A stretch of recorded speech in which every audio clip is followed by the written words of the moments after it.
What's going on, guys? Welcome to USGoonerz. Another game, another win. Well, not really another win. But anyway, Arsenal 2, Brentford 0. How did the game go? I'm just glad we got the 3 points, but it was a much needed 3 points. It wasn't a game that I thought Arteta could do some rotation. I mean, maybe a little, but he did do a lot of rotations. Started Madueke on the right, obviously Merino up front. I actually thought USGoonerz was gonna start this one, but he didn't. So we had Merino up front. We had Martinelli playing the left wing, and we had Nodegaard, Rice, Subimendi, and we had Ben White start. The usual center back pair, Mascara, Nkapie, and Califiori, right? So it was a game that I was really surprised with Brentford's starting lineup. I didn't understand why Brentford had to rest a lot of their good players. Almost like Brentford wants Arsenal to win the league. So like, you know what? I'm just gonna give the 3 points by benching the second best striker in the league, Igo Thiago, and let you guys have at it. I mean, we scored the first goal thinking that, Brentford was gonna react, but no. Brentford literally were playing for set pieces, pretty much one of their greatest strength. They almost scored one, but Raya had to make an incredible save from the corner. But seriously, they had a lot of chances from the long throws. So the Brentford manager was like, all right, let me actually act like I'm trying to get something off the game. Let me bring in Thiago. By the way, let me start from the first half. Great little combination between Madueke and Ben White. Reminded me of when Ben White usually connects with Saka. Ben White gets that crossing, and Merino again steps up with a really good goal, good header. Yeah, that was a good goal. Merino is really I mean, we already know he's a great finisher, but seeing him still come up with these big goals, like usually the first goal, the equalizing goal, the winner goals, those are really important goals. And Merino steps up again, and thinking that we're gonna get a second, but no, we just kept. Madueke kept losing his confidence. I mean, like he had a lot of good opportunity to get a striker goal, but we weren't just taking our shots. We're not taking our chances, and Brentford were really giving us a lot of space. Just the fact that they didn't start Igo Thiago tells you that, yeah, I would have really liked an Eze in that middle, because I felt like he would have been the one to really take chances, take advantage of those spaces that Brentford were giving us. But still, managed to keep our form. We did lose Mascara to an injury. Hope it's not too serious.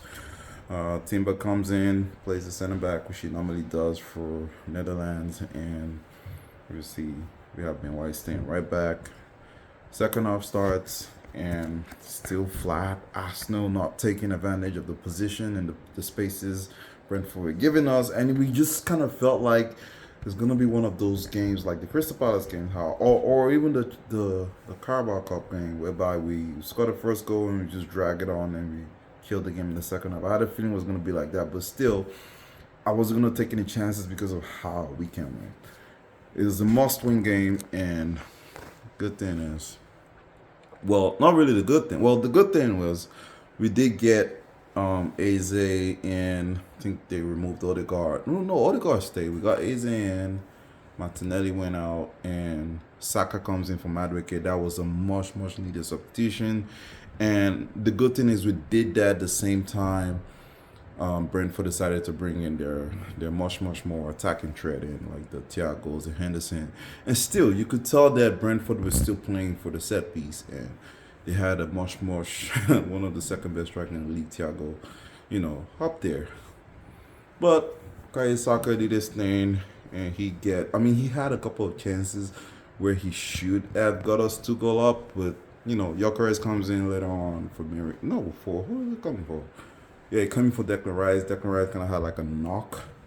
Hope it's not too serious to have a big game on Saturday with Aston Villa. But yeah, Saka finally gets his shot out, and he gets us the second goal, the much needed second goal, which pretty much kills the game.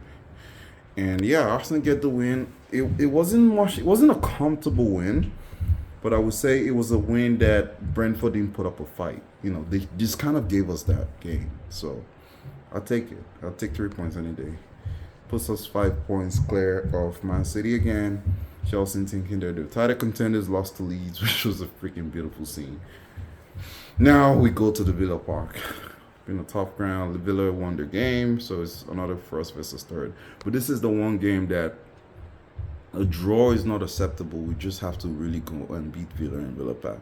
I feel like this is the one win that will really, really, really put a statement in the title challenge, because Man City go play Sunderland in Etihad Stadium. So, and I know Sunderland cost Liverpool. I mean, they took some points off Liverpool. I have a feeling that Sunderland will take point off Man City, but we just need to go put a statement win against Aston Villa. And that will just make the whole thing make sense. The Arsenal are really, really title favorites. Our title to lose, and there's really no team that is going to chase us. So yeah, Saturday is gonna be a big day, and the funny thing is there's an early kickoff, so probably we're waking up to see the result. I would like that. I would like to wake up and see the result, you know, just to skip the whole anxiety part and just wake up and see the final score. Hopefully it's a win. But yeah, let me know what you guys think about the game. I feel like it was a good game. It was a good win. I take the 3 points any day. Anyway, if you're new to this channel, consider liking this video, subscribe, turn on post notification bells, hype the video, and I'll see you guys in the next one. Bye bye.